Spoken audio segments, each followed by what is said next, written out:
Bismillahirrahmanirrahim. Dalam video ini kita akan membaca beberapa ayat dari Al-Quran sebagai latihan tentang bab idhar atau hukum bacaan idhar dan idgham bila gunnah. Di sisi kanan ini saya tuliskan beberapa ayat yang saya ambilkan dari surat-surat dalam juz 30 yang di sana terdapat bacaan idhar atau idgham bila gunnah. Kemudian dalam ayat tersebut saya garis bawahi mana yang di sana ada bacaan idhar atau idgham bila gunnah, kemudian di sisi kiri ini sebagai tambahan keterangan untuk menunjukkan nun atau tanwin bertemu dengan huruf apa. Baik, yang pertama ini adalah ayat yang keempat dari surat Al-Ikhlas. Saya baca, walam yakun lahu kufuwan ahad. Sekali lagi, walam yakun lahu kufuwan ahad. Yang pertama, nun sukun bertemu dengan lam, ya. Idgham bila gunnah, jadi suara nun masuk ke dalam lam tanpa gunnah, tanpa dengung. Kemudian yang kedua adalah wawu yang berharokat tanwin, ya, ada tanwin, kemudian setelahnya jatuh huruf hamzah sehingga dibaca jelas, sehingga bunyi nun sukun atau tanwin dibaca dengan jelas. Yang kedua, wailul likulli humazatil lumazah. Sekali lagi, wailul likulli humazatil lumazah.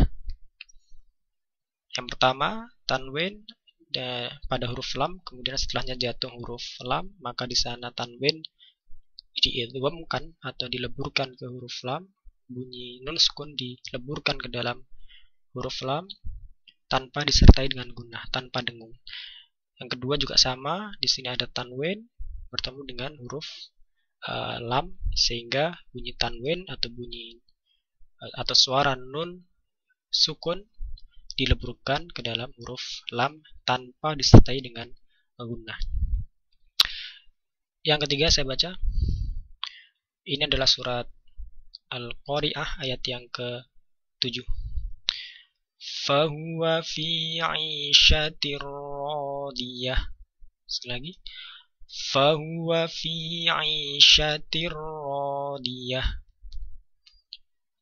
Tanwin pada huruf ta marbutah, kemudian setelahnya jatuh huruf ro, sehingga di sana berlaku hukum idgham bila gunnah. Suara tanwin atau suara nun sukun melebur ke dalam huruf ro tanpa disertai dengan gunnah. Berikutnya, ini adalah surat Al-Qari'ah ayat yang ke-11. Narun hamiyah. Narun hamiyah. Tanwin pada huruf ro, kemudian setelahnya jatuh huruf ha, sehingga bunyi tanwin pada huruf ro atau bunyi nun sukun, suara nun sukun dibaca dengan jelas atau disebut dengan bacaan idhar. Yang berikutnya, ara'aital ladzi yanha.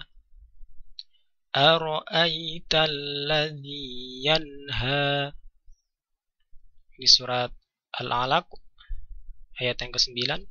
Di sini ada nun sukun, setelahnya ada huruf ha, sehingga dibaca idhar. Nun sukun dibaca dengan jelas. Berikutnya, potongan ayat di surat At-Tin, ayat yang ke-6. Saya baca dari tengah. Falahum ajrun. Saya ulang lagi.